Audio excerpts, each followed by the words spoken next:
안녕하세요. 통일맘이 간다 세 번째 시간입니다. 저를 아는 지인들이 저와 이야기를 나누다 보면 무슨 주제로 시작하든 결론은 항상 통일 문제로 연결된다고 해서 저에게 통일맘이라는 별명을 붙여줬습니다. 원래는 통일 깔때기라고 불렸는데요. 어감이 별로라서 제가 통일맘으로 고쳤습니다. 윤은주의 통일맘이 간다. 이 코너 역시 현대 한국 사회에서 통일 문제가 어떻게 우리의 행복과 연결되는지 하나씩 따져보기 위해 마련되었습니다. 복잡하게 얽혀있는 실타래라도 차분하게 하나씩 풀어가다 보면 언젠가는 매끈하게 풀린 실뭉치를 손에 쥐게 되겠지요. 그러면 그 후로 한 코 한 코 다시 잘 짜서 원하는 뜨개질을 할 수 있게 될 겁니다. 이번 주 녹음은 유럽 아카데미가 있는 독일의 오첸하우스에서 하게 되었습니다. 제가 코리아 연구원이 유럽 아카데미와 공동으로 주관하는 유럽 연수 프로그램에 참여하고 있기 때문입니다. 독일 통일과 유럽 통합이 국제정치적으로 긴밀한 관계가 있었다는 것은 전문가들 사이에서는 잘 알려진 사실이지요. 통일 선교를 준비해 오신 기독인들은 특히 통일 과정에서 독일 교회의 역할에 주목하시는 편인데요. 이젠 관심의 폭을 더 넓혀서 독일 통일과 유럽 통합이 어떻게 연결되었는지도 한번 살펴봐야 할 것 같습니다.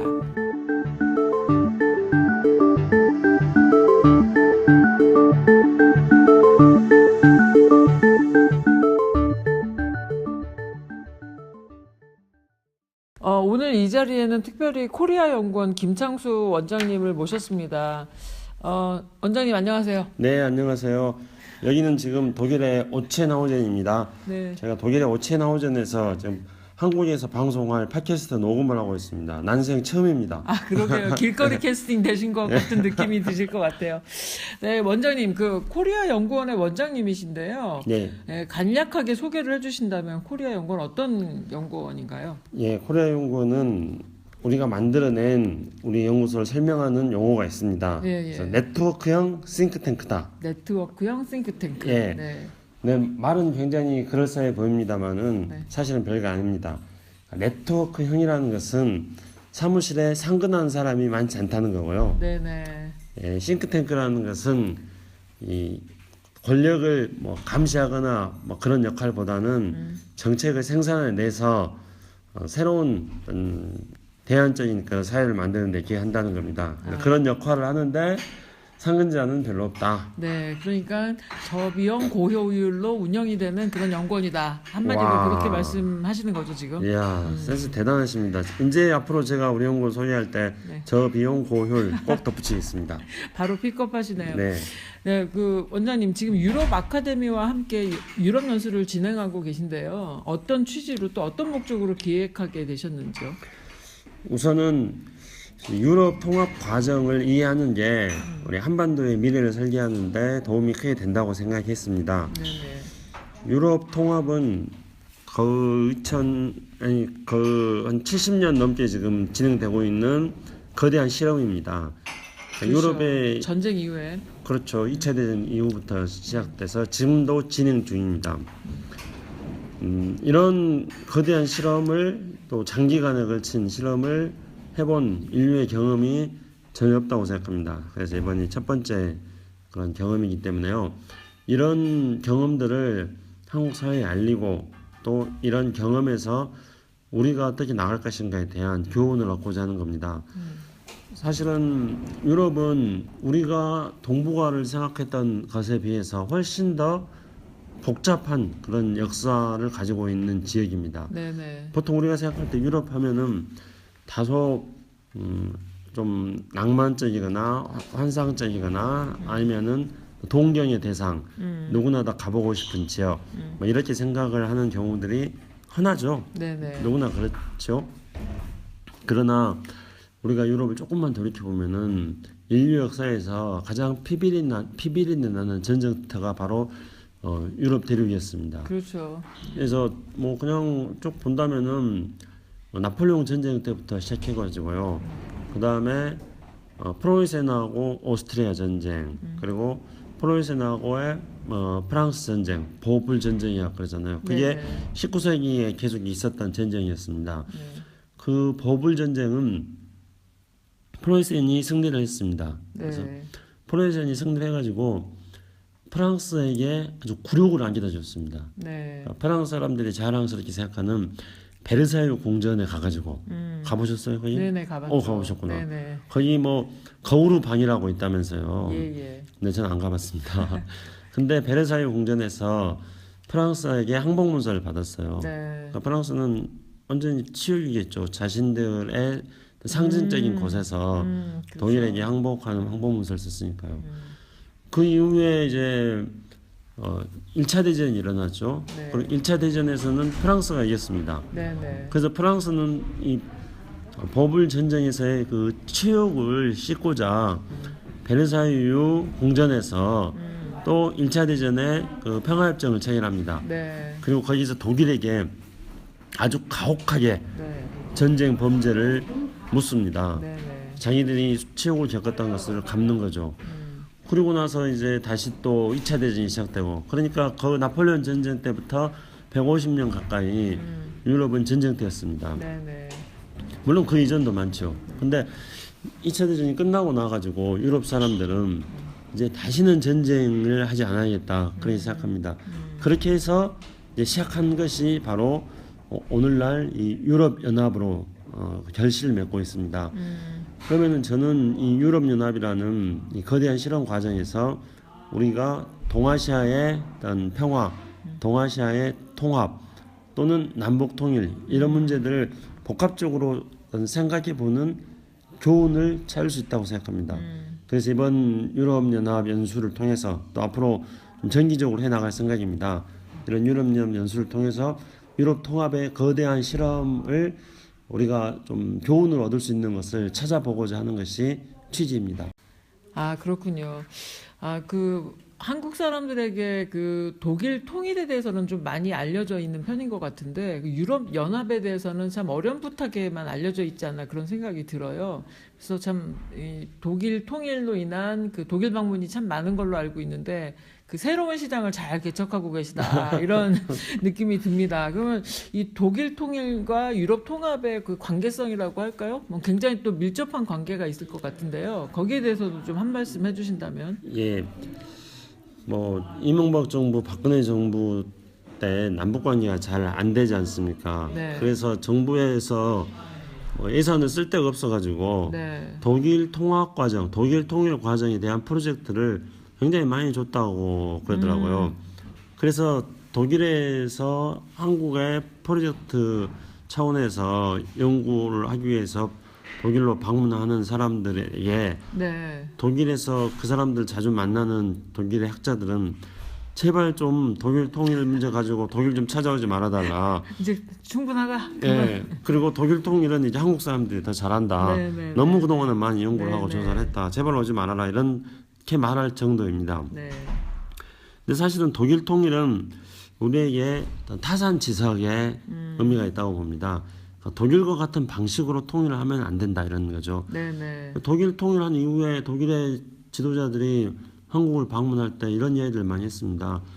한국은 독일이 먼저 통일을 하면서 했던 그런 실수를 범하지 말아라. 그렇죠. 예, 그러면은 한반도 통일은 더 잘 될 수 있을 것이라고 했는데요. 그러니까 독일 통일은 갑작스럽게 온 통일이었지 않습니까?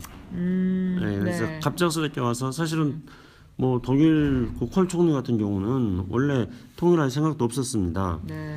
그런데 갑작스럽게 이제 공산권 붕괴 이후에 동독 주민들이 일종의 동독 혁명을 일으킨 거죠. 네, 그렇게 하면서 동독 주민들이 서독 체제로 이렇게 편입되어 나가는 그런 방식으로 결국은 이제 선거를 통해 가지고 통일을 이루어낸 것이었습니다. 그래서 예기치 않게 온 통일이었는데 그에 비하면은 이제 우리 입장에서 본다면 우리는 아주 긴 준비를 통해 가지고 독일 통일, 한반도의 통일을 해 나가야 되는 그런 과제를 안고 있습니다. 그래서 독일 통일에서 얻을 수 있는 교훈은 그렇게 많지는 않다고 생각합니다. 그러나 이제 유럽 통합은 독일 통일보다는 잘 안 알려져 있지 않습니까? 한국에서요. 그렇죠, 한국에서요. 그런데 어떻게 보면은 이 독일 통일이 될 수 있었던 것은 유럽 통합 과정이 있었기 때문에 독일 통일이 될 수가 있었습니다. 그러니까 2차 대전이 끝난 거는 유럽에서도 그렇고 이 동아시아에서도 그렇고 1945년도에 2차 대전이 끝나지 않았습니까? 네네. 그런데 유럽에서는 그 이후에 전쟁이 없었습니다. 네네. 그렇죠. 근데 동아시아에서는 베트남 전쟁이, 한국 전쟁이 먼저 한국 전쟁이 있었죠. 있었고. 그다음에 베트남 네. 전쟁도 있었고요. 네. 근데 왜 유럽에서는 전쟁이 없었는데 동아시아에는 전쟁이 있었는가? 그 유럽에서는 전쟁이 없어가지고 그 공로로 유럽 연합이 노벨 평화상을 받기도 합니다. 네네. 그러니까 결국은 유럽 연합이라는 이런 어떤 통합의 과정이 있었기 때문에 그 결과 유럽에서는 제가 앞에 말씀드렸듯이 뭐 100몇 년간 150년이 넘게 유럽은 전쟁터였는데 70년간 전쟁이 없는 지역이 된 거죠. 70년간 전쟁이 없는 지역이 됐었기 때문에 동서독은 전쟁을 겪지 않았던 겁니다. 그렇죠. 그러니까 동서독은 전쟁을 겪지 않았기 때문에 사회주의권의 붕괴라는 객관적인 환경 속에서 동서독은 갑작스럽게 통일을 할 수가 있었던 거였죠. 그게 결국은 독일 통일이 됐던 거는 유럽 통합의 과정에서 평화가 유럽 차원에서 정착됐기 때문에 독일 통일의 배경이 될 수 있었던 것이었죠.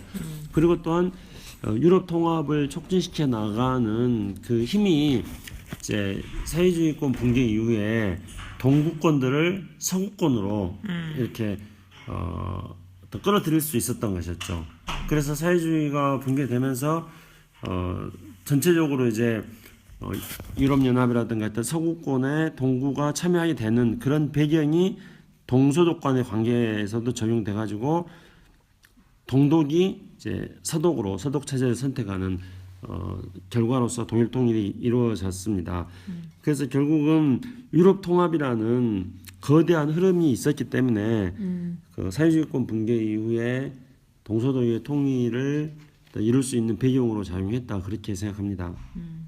지금 말씀을 듣다 보니까, 그러니까 먼저 전쟁이 없는 평화 상태로 있다 보니까 유럽 통합 과정에서, 네. 그러니까 동서독 간에 그 전쟁이 필요하지 않았었고, 네, 그러다 보니 사실은 동서독 간의 그 전쟁의 트라우마로 인한 상호 간의 적개심 이런 것들은 상대적으로 없었고 그 네. 결과 한반도 상황하고는 다르게 네. 동서독 간에 다시 이제 빠르게 통일이 될 수 있었다. 이런 포인트도 그렇죠. 생각해 볼 수 그렇죠. 있네요. 전쟁을 안 겪었다는 안 점. 겪었었기 전쟁을 때문에. 안 겪었던 것은 어차피 2차 대전은 1945년에 똑같이 끝났지만은 네.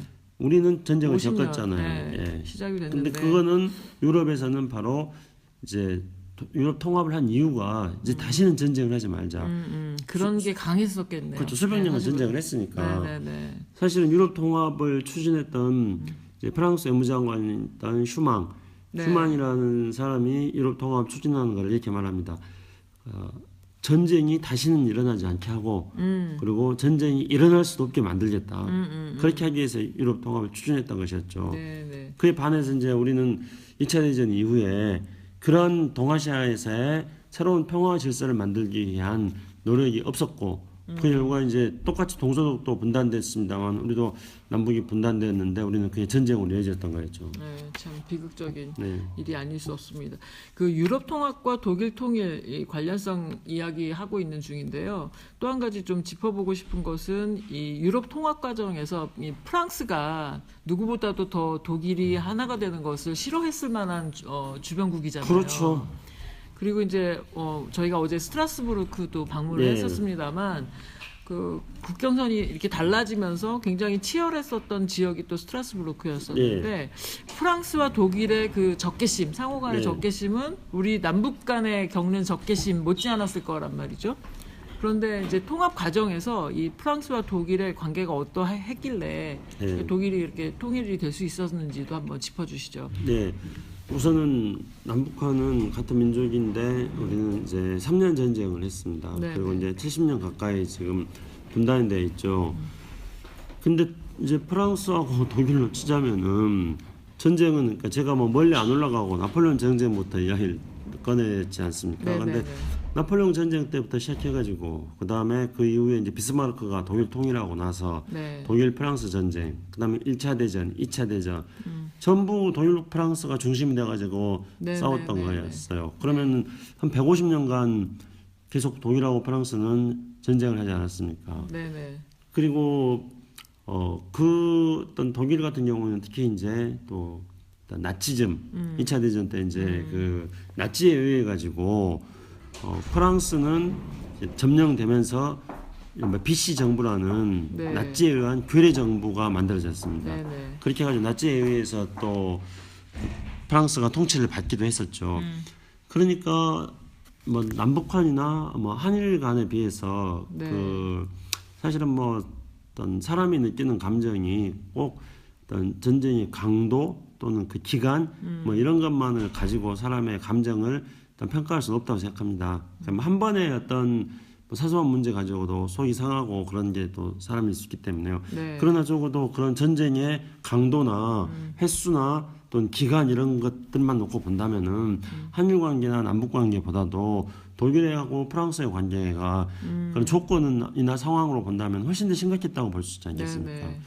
근데 그 독일 아니까 그런 동서독 그런 어떤 그 독일과 프랑스의 관계였는데 2차 대전 끝나고 나서 프랑스에서 먼저 그 프랑스의 외무장관이었던 슈만이 먼저 이제 그 독일하고 프랑스의 화해, 네. 그 유럽 통합으로 나가기 위한 그 유럽 통합을 제안한 거죠. 그러면은 결국은 전쟁의 상처가 너무나 크고 깊었기 때문에 네. 프랑스는 독일과 함께 또 새로운 유럽의 질서를 만들어 나가고자 그런 유럽 통합을 제안했는데요. 그때 이제 시작했던 게 유럽 석탄 철강 공동체였습니다. 네, 네, 네. 그러니까 우리가 이제 어제 갔던 스트라스부르크가 그 알사스 지방에 있는데 네. 이건 알사스 지방은 우리 청취자 여러분들께서도 잘 아시는 분들도 많이 계실 거예요. 그러니까 독일하고 프랑스가 서로 뺏고 뺏기고 하면서 네. 그 역사적으로 굉장히 사연이 많이 있는 그런 도시 그런 지역으로 알려져 있죠. 네. 근데 우리에게는 또 교과서에 네. 그 알사스 지방 그 마지막 알퐁스 도태 네. 마지막 수업이 그쵸. 이제 우리는 또 학교 다닐 때 그 교과서에도 소개가 됐었으니까요. 네.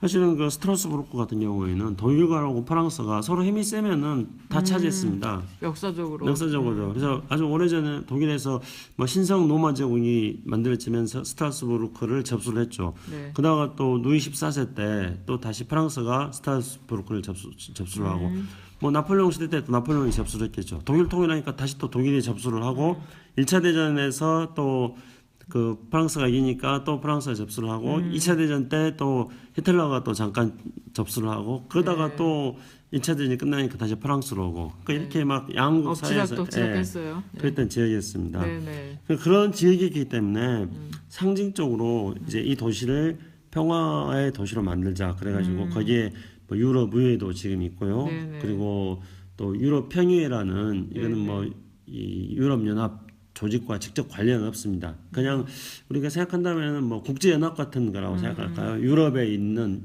유럽판 국제연합이다. 뭐 하여튼 그런 기구도 스트라스부르크에 있습니다. 네, 네. 그래서 스트라스부르크는 유럽의 어떤 수도다 이렇게까지 말합니다. 네, 그래서 이제 독일과 프랑스가 이 스트라스부르크에다가 방송국도 같이 지으면서 네. 스트라스부르크를 독일 프랑스의 화해의 상징적인 지역으로 만들려고도 지금 하고 만들려고 했었죠. 네, 네. 하여튼 그런 점에서 본다면은 독일 프랑스는 뭐 두 나라 사이의 그 앙금을 전쟁을 하지 않는 유럽을 만들자는 그런 어떤 구상으로 앙금을 이렇게 씻었죠. 네.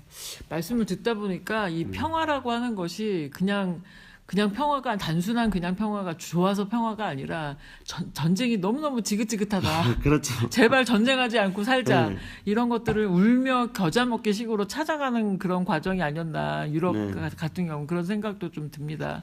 그래서 이제 사실은 그 유럽 통화를 하면서 2차 대전이 끝나니까 네. 이 사람들이 전쟁이 너무나 싫은 거예요. 네. 전쟁이 너무나 싫고 그 전쟁을 했던 또 과거가 너무나 싫고 그렇지만 전쟁의 앙금은 또 남아있지 않습니까? 그렇죠. 그래서 이런 전쟁의 앙금을 찍기 위해서 어떻게 할 것인가 네네. 그렇게 생각했을 때 이제 아주 간단한 선택을 한 거예요. 네. 그래서 다시는 전쟁을 안 하기 위해서는 내 이웃에게 손을 내밀자. 그렇게 이웃과 함께 같이 사는 연습을 하자. 그렇게 해가지고 이제 프랑스가 독일에게 손을 내밀고 네. 그 특히 일종의 슈만이. 이제 그렇죠. 네. 그래서 석탄 철강 공동체를 만들어가지고 네. 그 석탄과 철강이 이제 전쟁 물자인데 네네. 그 전쟁 물자를 같이 동일하고 프랑스가 또는 유럽이 전쟁 물자를 공동으로 관리하자. 네. 그렇게 해가지고 일종의 발상의 전환인 거죠. 그렇죠. 석탄과 철강이 전쟁 물자지만은 그것을 같이 관리함으로써 경제적인 이익을 보면서 전쟁은 또 막을 수 있는 그렇죠. 이런 접근을 한 것이죠. 전쟁 대신에 경제 혹은 시장을 함께 공유하는 그 곳으로 방향을 전환을 한 것이군요. 예. 그렇군요. 그러면 이 어떤 이런 유럽의 상황, 그다음에 유럽 통합 과정에서의 독일 통일 이런 것들을 바로 우리 상황에 적용시키기에는 참 무리가 있겠지만 어떤 그런 그 과거 역사를 통해서 볼 수 있는 원리 원칙이나 이런 것이 있을 거 아니에요.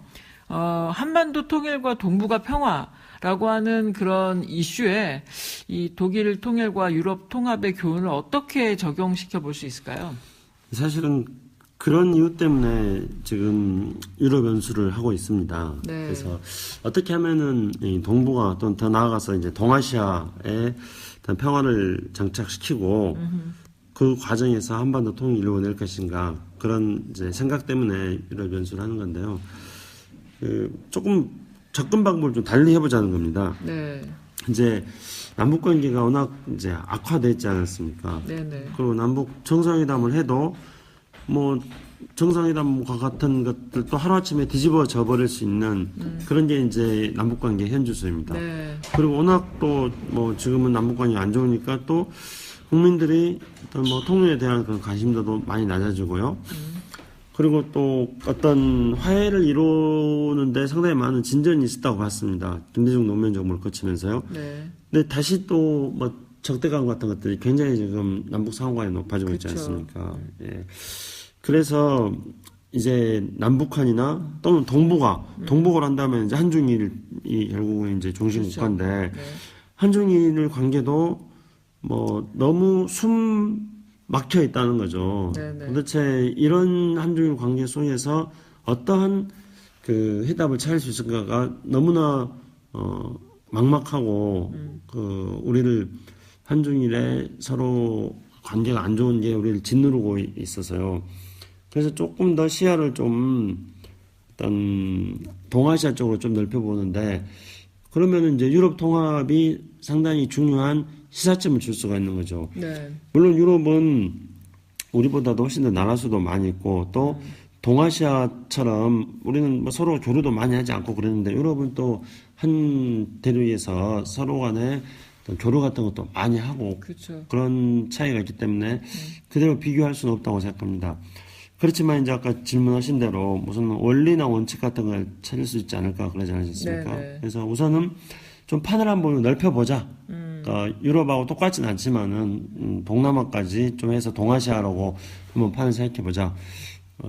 첫 번째는 그겁니다. 네. 그래서 동북아는 이제 우리의 안보 이해관계가 많이 걸려 있잖아요. 네네. 근데 동남아로까지 좀 넓히면은 이제 우리의 시장이 그만큼 더 넓어지잖아요. 그러니까 지금 이제 인도가 성장도 굉장히 좀 뭐 중국 못지않게 지금 뭐 성장이 계속 되고 있는 나라이고요. 네. 또 베트남도 마찬가지 우리의 새로운 시장으로서 각광을 받고 있고 그래서 동북아와 동남아까지를 넓혀서 이제 동아시아라는 개념을 한번 가져보고 이 동아시아하고 유럽하고를 한번 비교해서 그래서 거기서 우리가 유럽 통합 과정 속에서 얻을 수 있는 것들을 좀 교훈을 얻어보자는 겁니다. 그랬을 때 우선 첫 번째로 얻을 수 있는 거는 그 시작이 석탄 철강 공동체였다는 거죠. 네.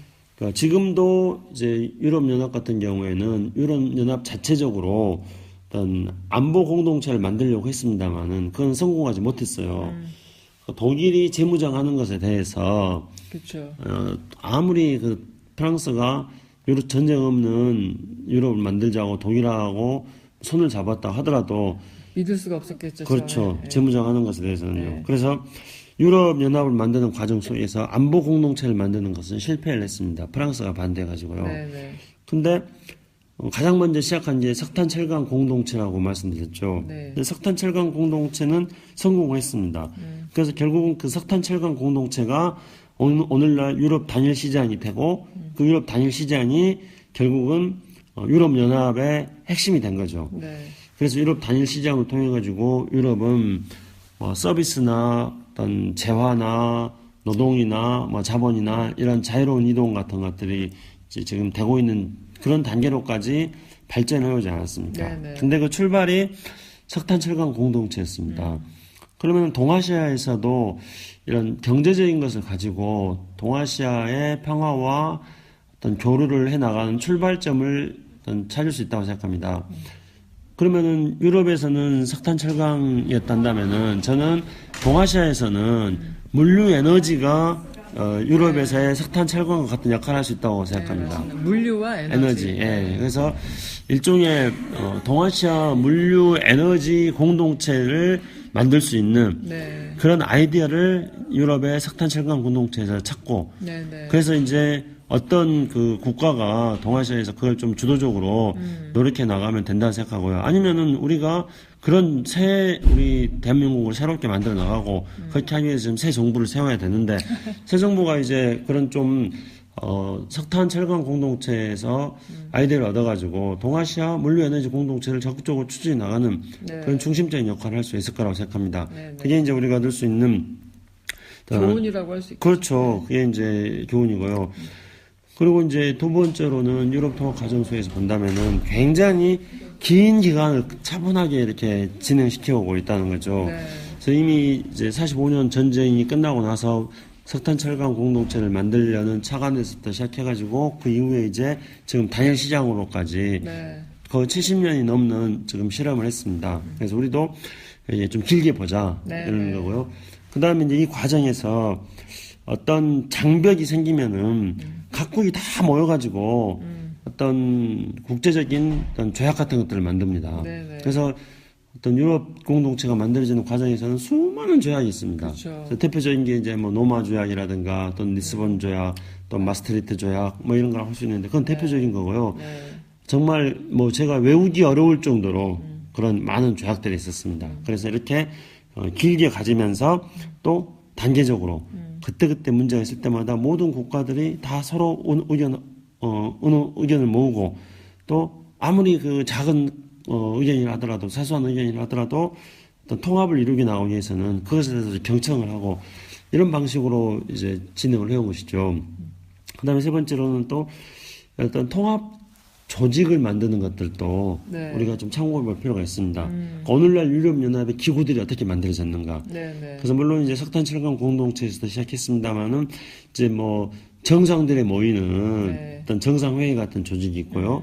또 일종의 한 국가로 친다면은 어떤 내각과 같은 네. 그런 유럽연합 집행위원회가 있고 또 유럽연합 의회가 있고 근데 이제 그 의회의 기능을 좀 분리시켜 가지고 상하 양원제 비슷하게 네. 꼭 똑같진 않지만은 그렇게 비슷하게 운영을 하고 있습니다. 그렇게 해서 이제 여러 나라들이 다 참여하는데 그러면은 28개국의 이해관계가 다 다른데 그런 정상회의 또는 내각 또는 상하 의원 이런 것들을 어떻게 구성했는가 이런 것도 우리가 참고해 볼 수가 있죠. 네. 그리고 운영을 어떻게 하고 있는가 네네. 이런 것도 참고해 볼 수가 있는 거고요. 그래서 그런 기능적으로 본다면은 유럽연합의 조직 구성, 운영 이런 것들을 또 우리가 참고해 볼 수 있다고 봅니다. 네네.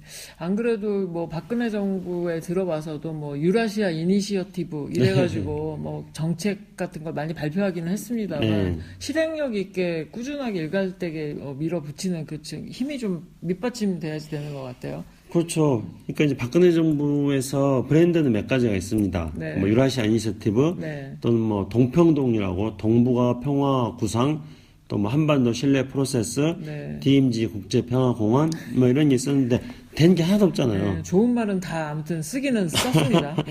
그래서 이런 게 이제 결국은 실행력의 부족이고 또 철학의 부족이라고 생각합니다. 그냥 국민들한테 보여주기 위해서 그렇죠. 뭐 이렇게 하는 거였습니다. 네. 그런데 유럽연합은 전혀 다르거든요. 네네. 그러니까 석탄 철강 공동체를 제안할 때 이미 그 절박함이 있었고, 그 진정성이 있었고, 네. 또 실행력이 있었던 거였죠. 네네. 실제로 유럽 석탄 철강 공동체는 51년도에 결성이 됐습니다. 네. 그리고 석탄 철강 공동체도 이제 그런 각종 그 관계 국가들 사이에 어떤 대표자 회의도 있고 뭐 집행위원회도 있고 이런 식으로 기구를 만들어 가지고 운영을 했고, 그러면서 그 성과를 또 버리지 않았어요. 네. 조그만 성과가 있으면 반드시 다음 단계로 또 발전시켜 냈거든요. 네네. 그래서 유럽 석탄 공동체가 만들어지니까 그 다음에는 이제 뭐 관세 동맹 같은 걸로 네네. 하고, 그 다음에는 이제 뭐 공동 시장으로 나가고, 그 다음에는 이제 단일 시장으로 나가고.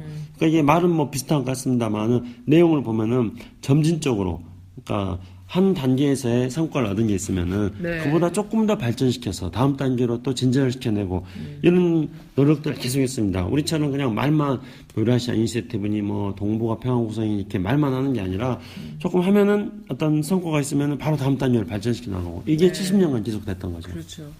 뭐 동북아까지 범위를 넓히지 않아도 남북 간에 예. 그동안 말씀하셨던 것처럼 많은 합의 사항이 그렇죠. 있었는데 그것만 잘 지켜나갔어도 정말 지금 굉장히 다른 세상을 경험할 수 있었는데 라고 하는 그런 회한이 생기기도 합니다. 맞습니다. 그러니까 이번에 이제 저도 연수 와가지고 또 이제 계속 그 유럽연합의 발전 과정을 보니까 네. 말씀하신 것처럼 남북 관계를 생각해 보니까 참 가깝하죠. 그러니까 유럽연합은 모여서 의논하고, 그리고 뭔가 결정한 대로. 네. 합의를 하고 이행해 나가고, 네. 또 이행해서 성과가 있으면 또 발전시키고. 그런데 우리도 남북한도 남북 정상회담 김대중 대통령이 하지 않았습니까? 네. 그 장관급 회담을 많이 했어요.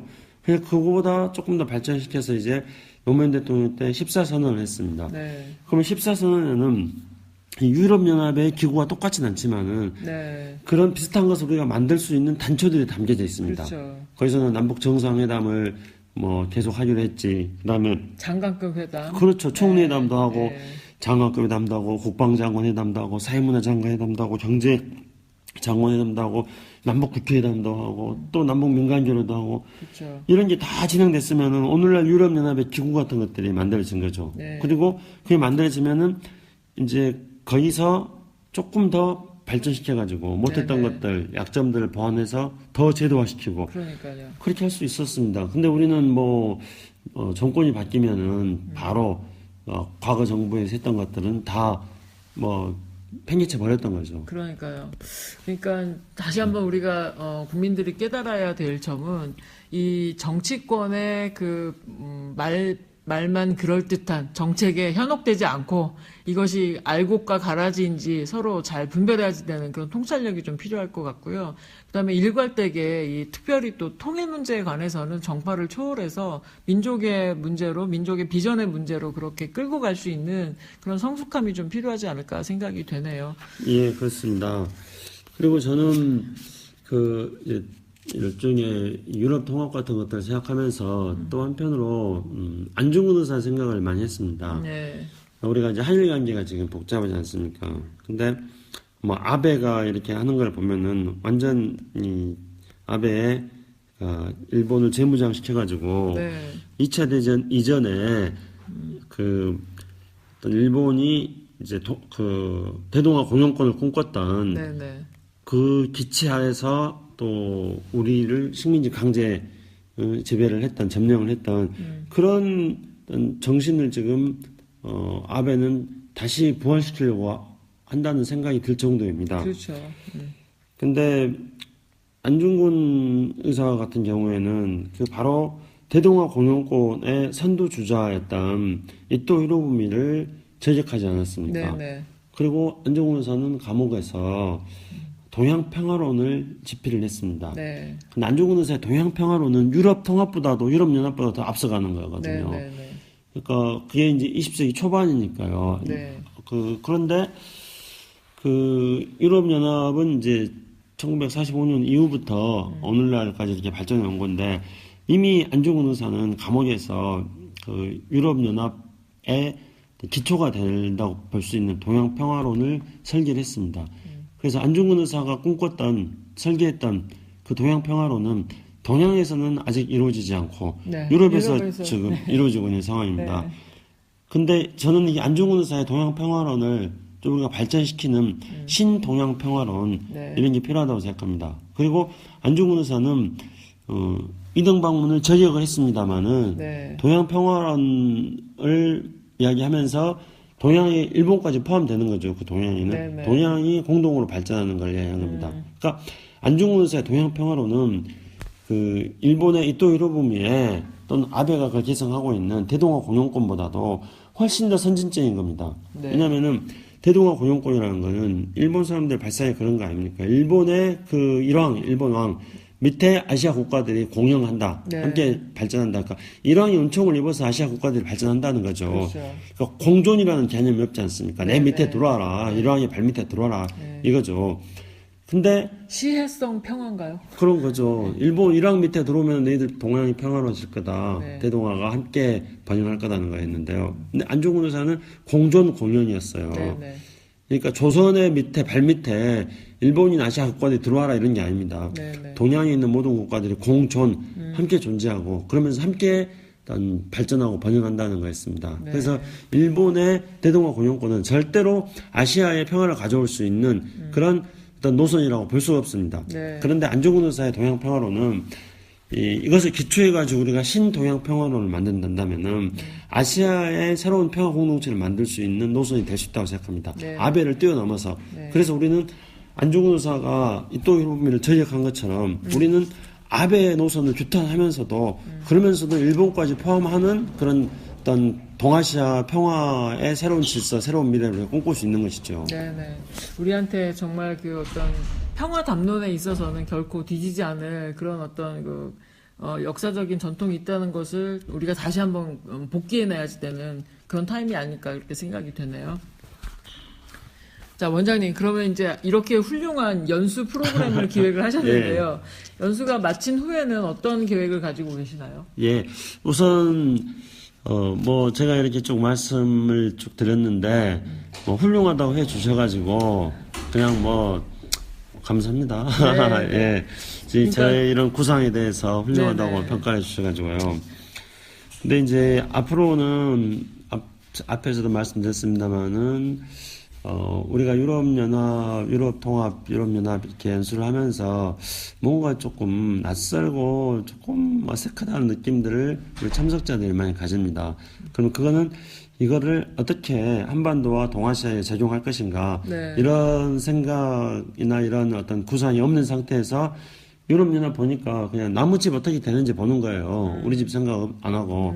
그래서 이제 아까 말씀드린 것처럼 일단 완성은 못하지만은 안중근 의사의 동양평화론을 좀 공부해보고 네. 그리고 안중근 의사의 동양평화론과 유럽연합이 어떤 상호 어떤 그 공통점과 차이점이 있는지도 보면서 그에 따라 가지고 이제 어떤 신동양평화론 같은 것도 한번 만들어보고 그래서 이제 신동양평화론을 완성시키기 위해서 유럽연합 연수를 간다는 이런 좀 목적의식이 좀 더 분명하면은 연수에 참여하시는 분들도 유럽연합 와가지고 그냥 나무집 안방 구경하는 것이 아니라 네. 우리 집 살림을 잘하고 우리 네. 집 살림을 잘하기 위해서 보는 거다는 네, 그런 네. 목적의식이 분명해지리라고 봅니다. 그리고 이걸 위해서는 이제 올해는 지금 올해가 이제 다 갔으니까요. 내년에 마음 같아서는 1년에 한 계절별로 한 번씩 하고 싶습니다. 그런데 여기 지금 오체나우젠에 있는 유럽연 아카데미 시설도 좋고 공기도 굉장히 맑고 그런데 그렇죠. 작년에 이제 브렉시트 이후에 네. 여기 연수 오려고 하는 사람들이 굉장히 늘어났구나. 네, 너무 많아요. 그냥 네. 이 장소 잡는 게 네. 쉽지가 않습니다. 그렇군요. 그래서 내년에는 한 2번 정도로 지금 생각하고 있습니다. 그래서 내년에는 그 팟캐스트 네. 그 정봉주의 전국구하고 우리 코리아 연구원하고 같이 해가지고 한 2번 정도 해볼 생각이고요. 네, 네. 그러니까 내년에 또 2번 정도가 잘 되면은 내후년에는 이제 이 오체나우젠하고 좀 그동안에 잘 진행됐던 성과를 바탕으로 해가지고 네. 유럽연합처럼 우리도 한 걸음 더 진전시켜서 네. 그래서 내후년에는 4번 정도를 하고 주제도 좀 더 특화시키고 좀 더 네. 구체적으로 하고 그래 볼 생각입니다. 네네. 여행만 있는 것이 아니라 치열한 공부도 같이 네. 이루어지는 일석이조의 효과를 얻을 수 있는 그런 예. 프로그램이라서 더욱더 빛날 것 같은데, 그런데 이 연수로 끝나는 것이 아니라 한국으로 돌아가서도 또 동양 평화론에 대해서 공부하는 예. 그런 프로그램을 기획하고 계시는군요. 예. 예, 공부하는 자만 살아남는다. 뭐 이런 스피릿인가요? 아니, 실제로 이제 그렇게, 그러니까 공부를 하고 또 미래에 대한 설계도를 만들어야지, 이 유럽 연수를 와도 그게 낯설거나 허망하거나 뭔가 좀 허전하거나 네. 그렇지 않는 거고요. 또, 그러나 이제 우리 연수 프로그램들이 아시다시피 뭐 공부만 하는 게 현장 답사를 하지 않습니까? 네. 그래서 이제 이 유로피안 아카데미에서 이제 유럽 연합의 각종 그 기구들을 방문을 또 네. 주선해 주고 네. 그렇게 해가지고 그 기구들을 가서 현장에서 설명을 들으면은 그 기구의 운영 방식이 훨씬 더 생생하게 그렇죠. 벌써 이제 생생하게 느낄 수 그렇죠, 있잖아요. 그렇죠. 유럽 네. 연합 의회에 가서 보니까 네. 실제로 이제 의회 총회장에 들어가서 보니까 750 몇 명의 의원들이 어느 자세에 앉고 네. 좌석을 어떻게 앉고 운영을 어떻게 하고 통역은 어떻게 하고 이런 것들을 우리가 눈으로 목격하니까 훨씬 더 유럽 연합의 이해가 커졌죠. 그렇죠. 예. 그리고 이제 그렇게 해서 그 세미나 공부와 또 현장 방문을 연결시키고 또 이제 유럽까지 왔으니까 이 유로피안 아카데미에서 하는 프로그램 말고 또 온 김에 다른 지역도 좀 방문을 네. 함으로써 유럽에 대한 우리의 조금 더 견문도 좀 넓혀 나갈 수도 있는 거고요. 네네. 왜냐면은 유럽연합의 기구라든가 또는 유럽연합에 대한 어떤 세미나 이런 것뿐만 아니라 그냥 유럽 사람들이 살아있는 생생한 현장들도 방문하면서 우리가 또 유럽연합을 유럽의 시민들이 어떻게 느끼고 있는지를 이해함으로써 유럽연합을 우리가 또 보다 더 잘 알 수 있다는 생각합니다. 그래서 모든 게 이제 이렇게 말씀드리니까 다 뭐 그냥 공부만을 목적으로 하는 것입니다. 것처럼 또 제가 말을 했습니다만 사실은 또 여행이라든가 휴식이라든가 힐링이라든가 뭐 네. 이런 것까지도 다 폭탈케어. 그렇죠. 네, 백문이 불여일견이다 예. 라는 말씀이 생각이 나는데요.